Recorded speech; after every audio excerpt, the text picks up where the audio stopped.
Hello friends, welcome to IAS PCS zone. मैं हूं सोनू कुमार। आज से हम लोग एनसीईआरटी के जितने भी महत्वपूर्ण एमसीक्यूज हैं जो कि आपकी परीक्षा में पूछे जा सकते हैं उसके संग्रह को लेकर के आया हूं। तो आप इस वीडियो को ज़रूर देखिएगा क्योंकि यहाँ से प्रश्न आपकी परीक्षा में डायरेक्ट पूछे जाएंगे।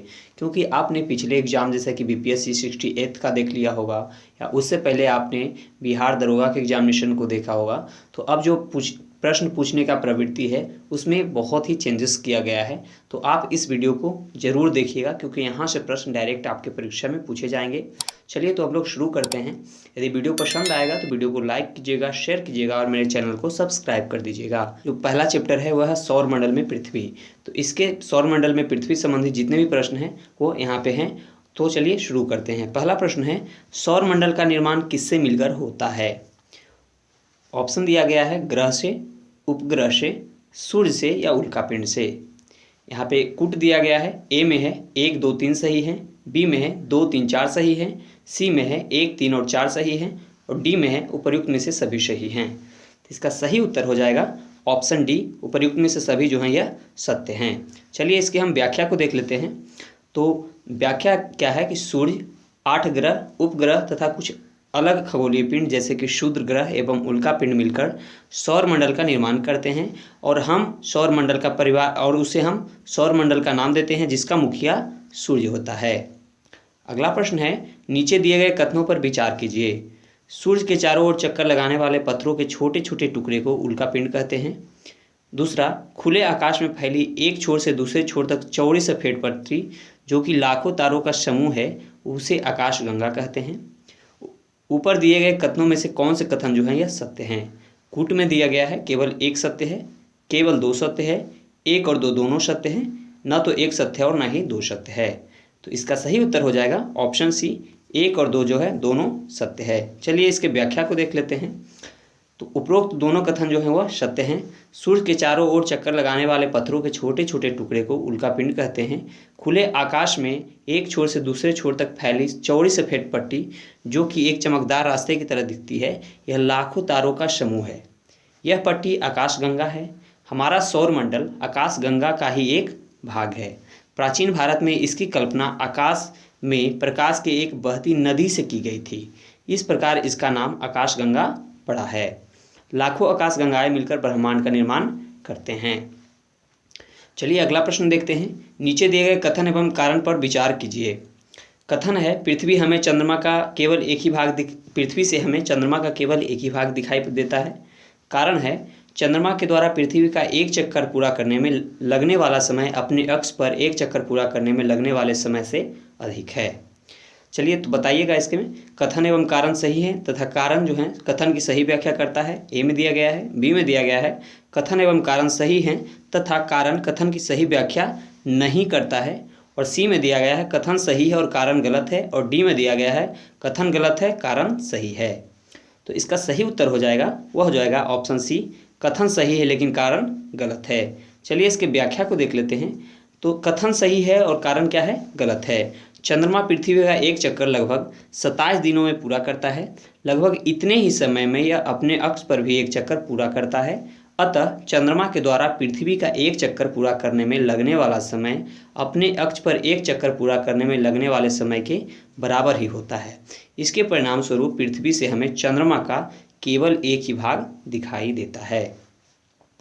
अगला प्रश्न है, नीचे दिए गए कथनों में से कौन से कथन जो हैं सत्य हैं? पहला, उपग्रह अपने ग्रहों की परिक्रमा करते हैं साथ ही साथ सूर्य की भी परिक्रमा करते हैं। उपग्रह जो हैं अपने ग्रहों की परिक्रमा करते हैं साथ ही साथ सूर्य की भी परिक्रमा करते हैं। दूसरा में दिया गया है पृथ्वी के उपग्रह चंद्रमा का व्यास पृथ्वी के व्यास से आधा होता है। पृथ्वी के उपग्रह चंद्रमा का व्यास जो है पृथ्वी के व्यास से आधा होता है। तो यहाँ कूट में दिया गया है केवल एक सत्य है, केवल 2 सत्य है, 1 और 2 दोनों सत्य है, ना तो एक सत्य है और ना ही 2 सत्य है। तो इसका सही उत्तर हो जाएगा ऑप्शन ए, केवल एक जो है सत्य है। चलिए इसके व्याख्या को देख लेते हैं। उपग्रह को अंग्रेजी में सैटेलाइट कहते हैं जिसका अर्थ होता है साथी या सहचर। अपने नाम को सार्थक करते हुए उपग्रह अपने अक्षों की परिक्रमा करते हुए सूर्य के इर्द गिर्द भी चक्कर लगाते हैं। हमारी पृथ्वी के पास केवल एक उपग्रह है जिसका नाम चंद्रमा है। इसका व्यास पृथ्वी के व्यास का केवल 1/4 यानी 1/4 है। यह इतना बड़ा इसलिए प्रतीत होता है क्योंकि हमारे ग्रह से अन्य खगोलीय पिंडों की अपेक्षा नज़दीक है। चलिए अगला प्रश्न में चलते हैं। नीचे दिए गए ग्रहों में सबसे अधिक चंद्रमा यानी प्राकृतिक उपग्रह किसके पास है? ऑप्शन ए में दिया गया है शनि के पास, बृहस्पति के पास, मंगल के पास या यूरेनस के पास। तो इसका सही उत्तर हो जाएगा ऑप्शन ए शनि के पास। चलिए इसके व्याख्या को देख लेते हैं। तो 20 नए उपग्रहों की खोज के बाद अब शनि के 82 उपग्रह हो गए यानी 82 उपग्रह हो गए हैं। शनि अब सौर मंडल का सबसे अधिक उपग्रहों वाला ग्रह हो गया है। इस खोज के पहले तक सौर मंडल में सबसे अधिक 79 यानी 79 उपग्रह बृहस्पति के थे। शनि के खोजे गए 20 नए उपग्रह माइनस्क्यूल हैं और इसका अधिकतम व्यास लगभग 5 किलोमीटर है। शनि के नए उपग्रहों में से 17 उपग्रह ग्रह के विपरीत या प्रतिगामी दिशा में परिक्रमण करते हैं। इसके अतिरिक्त मंगल के 2 और यूरेनस के 27 उपग्रह हैं। चलिए अगले प्रश्न की ओर चलते हैं। हमारे सौरमंडल में किन उपग्रहों के पास एक भी चंद्रमा नहीं है? पहला में दिया गया है बुध के पास, दूसरा में है शनि के पास, तीसरा है शुक्र के पास और चौथा है यूरेनस के पास। यहाँ पे कूट दिया गया है 1 और 2, बी में दिया गया है 2 और 3, सी में दिया गया है 3 और 4 और डी में दिया गया है 1 और 3। तो इसका सही उत्तर हो जाएगा ऑप्शन डी 1 और 3 के पास। तो चलिए इसके व्याख्या को देख लेते हैं। हमारे सौरमंडल में बुध एवं शुक्र के पास कोई चंद्रमा जो है वह नहीं है। चलिए अगले प्रश्न की ओर चलते हैं हम लोग। कौन से वे 2 ग्रह हैं जिनका सौरमंडल के अन्य ग्रहों की तुलना परिक्रमण विपरीत दिशा में है? पहला ऑप्शन में है बुध और शुक्र का, बी में दिया गया है शुक्र व शनि का, सी में दिया गया है शुक्र और यूरेनस का यानी अरुण का और डी में दिया गया है बृहस्पति और यूरेनस यानी अरुण का। तो इसका सही उत्तर हो जाएगा ऑप्शन सी शुक्र और अरुण का। चलिए इसकी व्याख्या को देख लेते हैं। शुक्र और यूरेनस की परिक्रमा की दिशा जो है वो अन्य ग्रहों के विपरीत होती है। शुक्र और यूरेनस घड़ी की सुई की दिशा में घूमते हैं जबकि अन्य ग्रह जो हैं घड़ी के सुई के विपरीत दिशा में घूमते हैं। चलिए अगले प्रश्न की ओर चलते हैं हम लोग। हमारे सौरमंडल का सबसे बड़ा एवं सबसे छोटा ग्रह कौन सा है? ऑप्शन ए में दिया गया है बृहस्पति एवं बुध, बी में दिया गया है बृहस्पति एवं यूरेनस, सी में दिया गया है शनि एवं मंगल और डी में दिया गया है शुक्र एवं बुध। तो इसका सही उत्तर हो जाएगा ऑप्शन ए बृहस्पति एवं बुध के पास।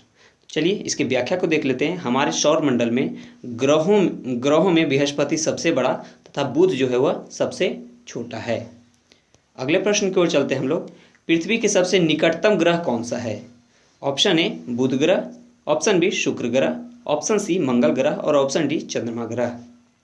तो इसका सही उत्तर हो जाएगा ऑप्शन बी शुक्र ग्रह। पृथ्वी के सबसे निकटतम जो है वह शुक्र ग्रह हैं।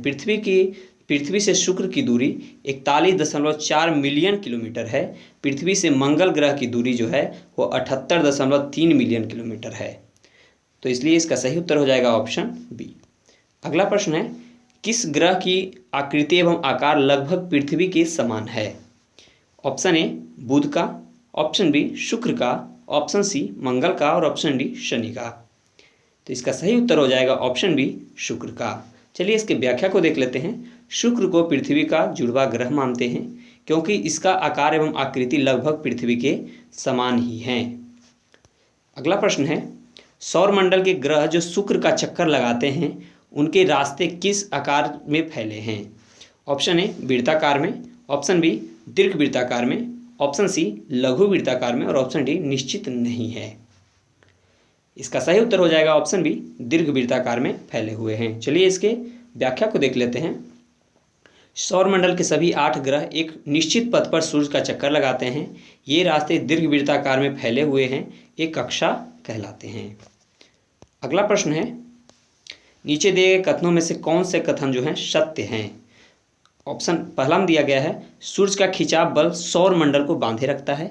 दूसरा में दिया गया है सूर्य सौरमंडल के लिए प्रकाश एवं ऊष्मा का एक स्रोत है, एकमात्र स्रोत है।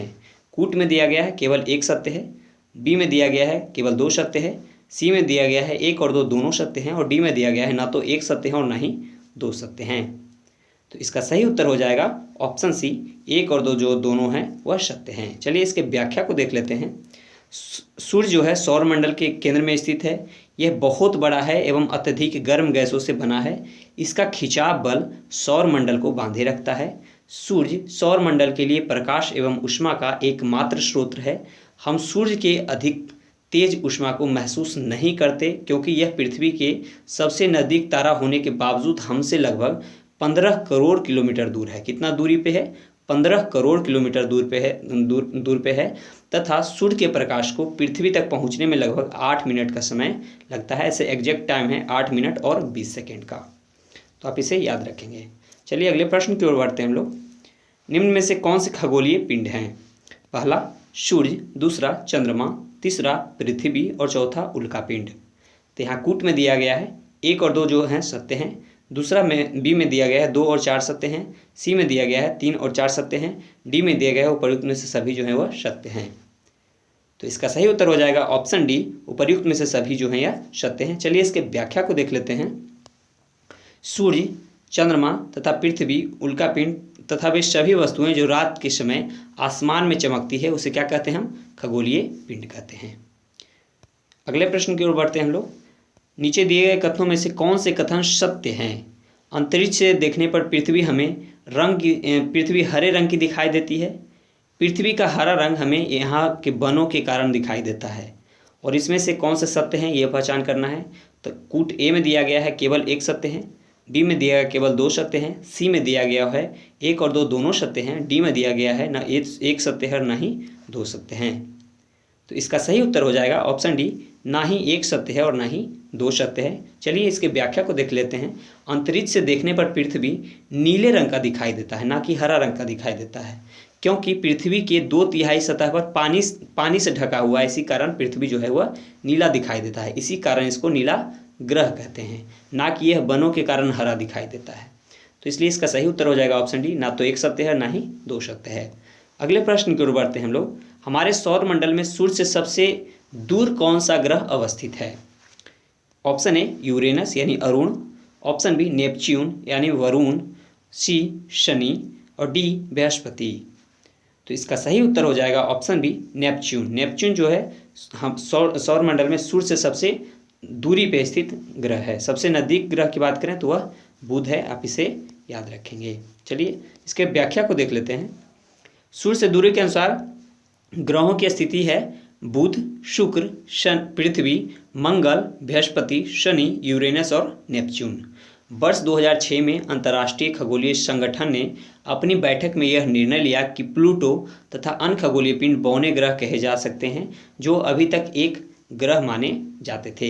यानी वर्ष 2006 के पहले हमारे पास मतलब सौर मंडल के पास 9 ग्रह थे, जबकि वर्ष 2006 के बाद जो है 8 ग्रह को ही मान्यता दिया गया। यहाँ पर से प्लूटो को निष्कासित कर दिया गया। तो अब हमारे सौर मंडल में टोटल 8 ग्रह हैं। चलिए अगले प्रश्न की ओर बढ़ते हैं। सौर मंडल में किन 2 ग्रहों के बीच क्षुद्र ग्रह या क्षुद्र पट्टी पाई जाती है? तो इसका ऑप्शन दिया गया है। ए में है बुध और शुक्र के बीच, बी में है शुक्र और पृथ्वी के बीच, सी में है पृथ्वी और मंगल के बीच और डी में है मंगल और बृहस्पति के बीच। तो इसका सही उत्तर हो जाएगा ऑप्शन डी, मंगल और बृहस्पति के बीच। चलिए इसके व्याख्या को देख लेते हैं। तारों, ग्रहों एवं उपग्रहों के अतिरिक्त असंख्य छोटे पिंड सूर्य के चारों ओर चक्कर लगाते हैं। इन पिंडों को क्षुद्र ग्रह कहते हैं। ये मंगल और बृहस्पति की कक्षाओं के बीच पाए जाते हैं। वैज्ञानिकों के अनुसार क्षुद्र ग्रह के ही भाग होते हैं जो बहुत वर्ष पहले विस्फोट के बाद ग्रहों से टूटकर अलग हो गए हैं।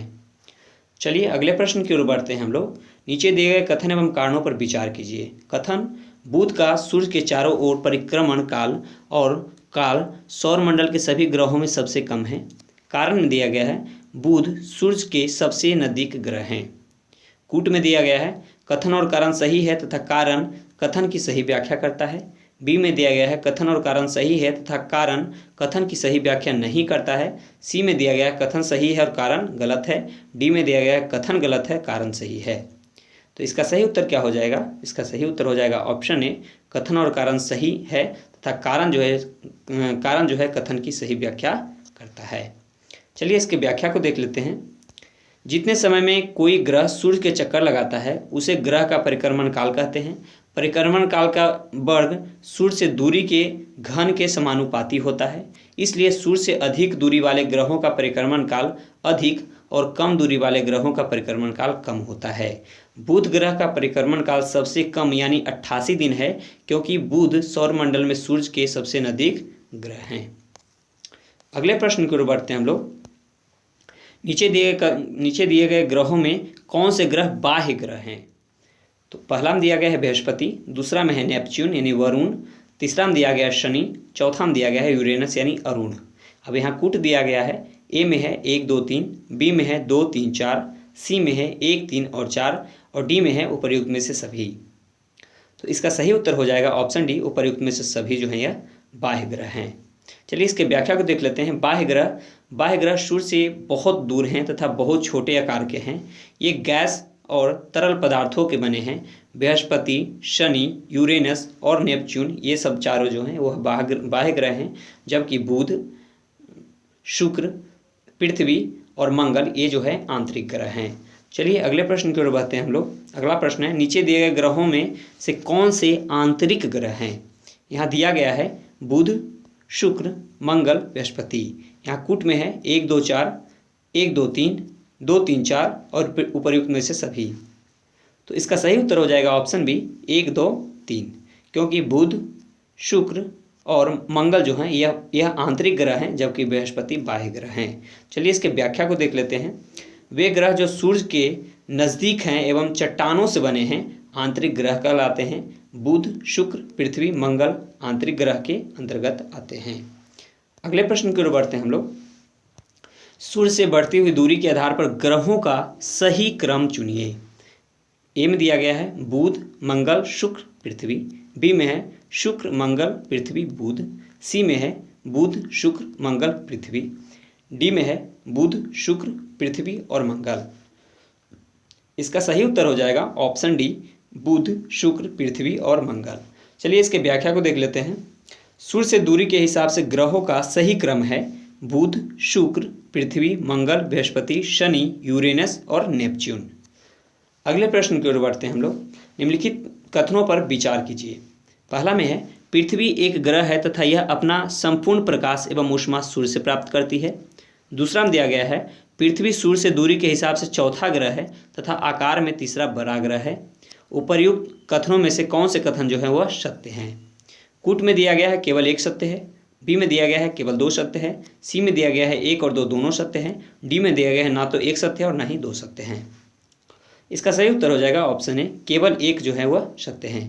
पृथ्वी एक ग्रह है तथा यह अपना संपूर्ण प्रकाश एवं ऊष्मा सूर्य से प्राप्त करती है। चलिए इसके व्याख्या को देख लेते हैं।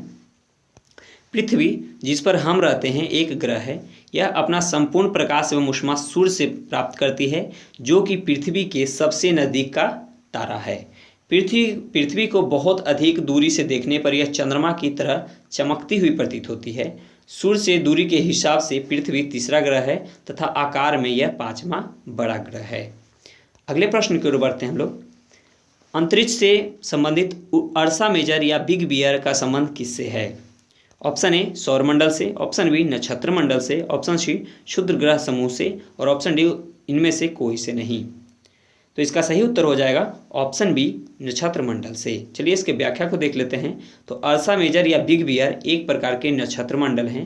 बहुत आसानी से पहचानने में आने वाला नक्षत्र मंडल सप्तऋषि यानी तारों का समूह है। नक्षत्र मंडल अर्सा मेजर का ही भाग है वह। अगले प्रश्न की ओर बढ़ते हैं हम लोग। तारों के विभिन्न समूहों के द्वारा बनाई गई विविध आकृतियाँ क्या कहलाती है? ऑप्शन ए आकाशगंगा, ऑप्शन बी सौरमंडल, ऑप्शन सी एंड्रोमेडा और ऑप्शन डी नक्षत्र मंडल। तो इसका सही उत्तर हो जाएगा ऑप्शन डी नक्षत्र मंडल कहलाते हैं। इसके व्याख्या को देख लेते हैं। तो रात्रि में आसमान की ओर देखते समय तारों के विभिन्न समूहों के द्वारा बनाई गई आकृतियां दिखाई देती है, जिन्हें हम नक्षत्र मंडल कहते हैं। अगला प्रश्न है, किन खगोलीय पिंडों को तारा कहते हैं? ऑप्शन ए जो प्रकाश में बहुत बड़े होते हैं, ऑप्शन बी जिनके पास अपनी ऊष्मा या तथा प्रकाश होता है, ऑप्शन सी जिनके पास अपनी ऊष्मा तथा प्रकाश नहीं होता है, ऑप्शन डी जो अपने अक्ष में घूमते हुए दूसरे पिंड की परिक्रमा करते हैं। इसका सही उत्तर हो जाएगा ऑप्शन बी जिनके पास अपनी ऊष्मा तथा प्रकाश होता है, उसको हम क्या कहते हैं? उनको हम खगोलीय पिंड को उस खगोलीय पिंड को हम तारा कहते हैं। चलिए इसके व्याख्या को देख लेते हैं। तो कुछ खगोलीय पिंड बड़े आकार वाले तथा गर्म होते हैं। ये गैसों से बने होते हैं जिनके पास अपनी ऊष्मा तथा प्रकाश होता है, जिनको वे बड़ी मात्रा में उत्सर्जित करते हैं। इन खगोलीय पिंडों को तारा कहते हैं। सूर्य भी जो है एक तारा है। तो दोस्तों इस प्रकार हम लोगों ने एक चैप्टर को देख लिया। अब अगला दूसरा चैप्टर है हम लोग का ग्लोब, अक्षांश एवं देशांतर। दोस्तों यह वीडियो आपको कैसा लगा कमेंट करके ज़रूर बताएंगे। वीडियो पसंद आया हो तो वीडियो को लाइक कीजिए, शेयर कीजिए और मेरे चैनल को सब्सक्राइब कीजिए। चलिए मिलते हैं अगले वीडियो में, तब तक के लिए जय हिंद।